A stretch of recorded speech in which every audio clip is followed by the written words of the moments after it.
5 August 2024 বাংলাদেশের স্বৈরাচার মুক্ত হওয়ার দিন। ওই দিনই গাজীপুরের কোনাবাড়িতে ঘটে যায় মর্মান্তিক ঘটনা। কলেজ পড়ুয়া একটি ছেলেকে প্রকাশ্যে রাস্তায় গুলি করে হত্যা করে এক পুলিশ কনস্টেবল। ঘটনাটির ভিডিও প্রমাণ থাকার পরও খুনি কনস্টেবল আকরাম হোসেনকে সম্প্রতি জামিন দিয়েছেন আওয়ামী লীগ নেতার স্ত্রী গাজীপুর জেলা দায়রা জজের বিচারক শামীমা আফরোজ। 5 আগস্ট ধারণ করা 50 সেকেন্ডের একটি ভিডিওতে দেখা যায় হত্যার শিকার ওই শিক্ষার্থীকে ধরে আছে কয়েকজন পুলিশ সদস্য। সবাই মিলে একের পর এক চড় থাপ্পড় কিল ঘুষি মারছে তাকে, কেউ কেউ লাঠি দিয়ে পেটাচ্ছে। এই অবস্থায় দূর থেকে দৌড়ে কাছে এসেই হৃদয় নামের ওই কলেজ শিক্ষার্থীর পিঠে বন্দুক ঠেকিয়ে গুলি চালায় আকরাম হোসেন। এরপর মাত্র কয়েক সেকেন্ডেই মাটিতে লুটিয়ে পড়েন হৃদয়ে। ছটফট করে হাত পা নাড়াতে থাকেন তিনি। শত চেষ্টা করেও নিথর দেহ নিয়ে আর উঠে দাঁড়াতে পারেননি ওই শিক্ষার্থী। ঘটনাস্থলেই মৃত্যুবরণ করেন হৃদয়ে। মাত্র 30% টাকায় জমির মালিক হয়ে নতুন বাংলাদেশের গড়ে তোলার স্বপ্ন দেখা বাংলা বসতি। সেদিন গুলি চালিয়েই দৌড়ে ঘটনাস্থল থেকে সরে যায় পুলিশ সদস্যরা। হৃদয়ের নিথর দেহ পা দিয়ে ঠেলে নিশ্চিত হয় মৃত্যু হয়েছে তার। এরপর গুলিবিদ্ধ মরদেহ হাত পা ধরে টেনে হিঁচড়ে দূরে নিয়ে যায় ঘাতক পুলিশের দল। তবে ঘটনাস্থল থেকে ওই পুলিশ সদস্য গ্রেফতার হয়নি বলে তাকে জামিন দিয়েছেন বিচারক শামীমা আফরোজ। হৃদয়ের নিহতের ঘটনার ভিডিওটি সামাজিক যোগাযোগ মাধ্যমে ছড়িয়ে পড়লে বিপাকে পড়ে পুলিশ। পরে চাকুরি থেকে পালিয়ে নিজের গ্রামের বাড়ি কিশোরগঞ্জে চলে যায় গুলি ছোড়া পুলিশ কনস্টেবল আকরাম। গত 6 সেপ্টেম্বর সেখান থেকে গ্রেফতার করা হয় তাকে। এরপর এই মামলার এজাহারভুক্ত আসামি দেখিয়ে আদালতের মাধ্যমে কারাগারে পাঠানো হয় আকরামকে। বৃহৎ তদন্তের স্বার্থে আসামি আকরামের 10 দিনের রিমান্ড চাইলেও 1 দিনের জন্য তা মঞ্জুর করেন আদালত। ওই মামলার তদন্ত প্রতিবেদনে ঘটনার সঙ্গে আকরামের সরাসরি সম্পৃক্ততার প্রমাণের বিষয়টি উল্লেখ করা হয়েছে। মামলার তদন্তের স্বার্থে কনস্টেবল আকরামকে কারাগারে রাখা এবং জামিন না দেওয়ার জন্য অনুরোধ করা হয় আদালতে। তবে সবাইকে অবাক করে দিয়ে গত 23 ডিসেম্বর প্রধান অভিযুক্ত আকরামকে জামিন দেন বিচারক শামীমা আফরোজ। পরে ওই দিন রাতেই কারাগার থেকে বেরিয়ে যান আকরাম। জানা গেছে জামিনে বেরিয়েই গা ঢাকা দেন ওই পুলিশ কনস্টেবল।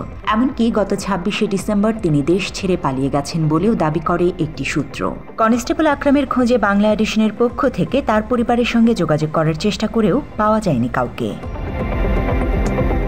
হত্যাকারী পুলিশ কনস্টেবল আকরাম হোসেনকে জামিন দেয়া বিচারক শামীমা আফরোজের স্বামী অধ্যাপক দেলোয়ার হোসেন। তিনি ঢাকা বিশ্ববিদ্যালয় আওয়ামী লীগের নেতৃত্বাধীন শিক্ষক সমিতির নেতা।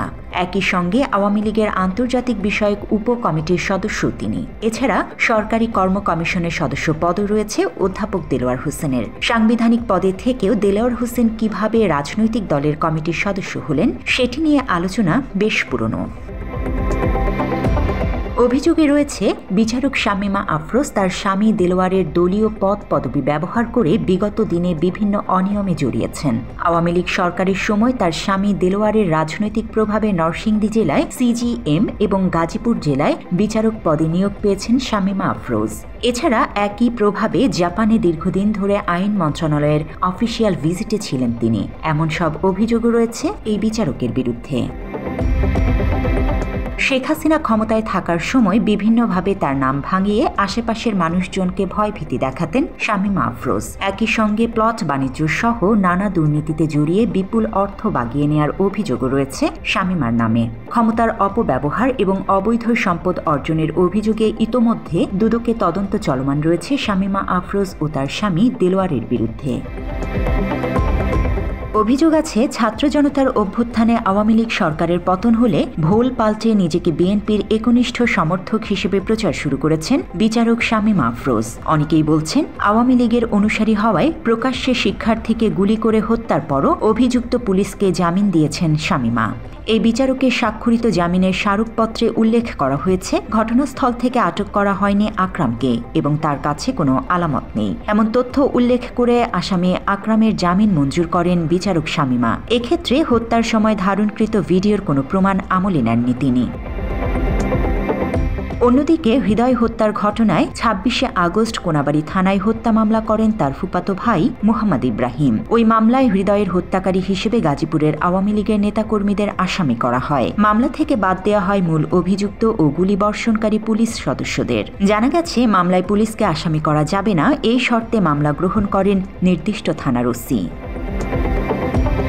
পুলিশের নৃশংস আচরণে পরপারে পাড়ি জমিয়েছেন শিক্ষার্থী হৃদয়। অন্যদিকে বিচারকের পক্ষপাতমূলক সিদ্ধান্তে জামিন নিয়ে পালিয়ে গেছেন হত্যাকারী পুলিশ সদস্য। তবে এখনও হৃদয়ের লাশ ছুঁয়ে দেখা হয়নি পরিবারের সদস্যদের। হত্যার পর কোথায় নিয়ে যাওয়া হয়েছে হৃদয়ের মরদেহ তা এখনও জানে না কেউ। জানা গেছে, গুলি করে হত্যার পর হৃদয়ের মৃতদেহ শিল্পাঞ্চল পুলিশ ২ এর কয়েকজন কনস্টেবল, কোনাবাড়ী থানা পুলিশ এবং ডিবি পুলিশ সদস্যরা মিলে টেনে হিঁচড়ে নিয়ে যায় থানায়। সেখানে মরদেহ রেখেই পালিয়ে যায় তারা। পরে লাখো মানুষ বিজয় মিছিল নিয়ে রাস্তায় নেমে এলে ভয়ে থানা ছেড়ে পালাতে থাকে পুলিশ। থানায় নেওয়া মৃতদেহ পরে কোথায় কিভাবে রাখা হয় তার কোনো হদিস মেলেনি। পরিবার সূত্রে জানা যায়, নিহত হৃদয় টাঙ্গাইলের গোপালপুর উপজেলার আলমনগর গ্রামের বাসিন্দা।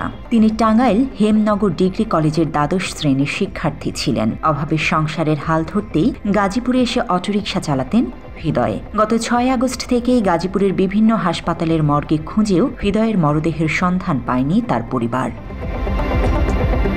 প্রকাশ্যে এভাবে হত্যার শিকার হলেও এখনও ধরাছোঁয়ার বাইরে হত্যাকাণ্ডের সঙ্গে জড়িতরা। এই অবস্থায় গুলিবর্ষণকারী পুলিশকেও জামিন দিয়েছেন আওয়ামীপন্থী বিচারক। হৃদয় হত্যার সঠিক বিচার এবং পক্ষপাতমূলক সিদ্ধান্তের জন্য বিচারকের দৃষ্টান্তমূলক শাস্তির দাবি করেছেন সাধারণ মানুষ।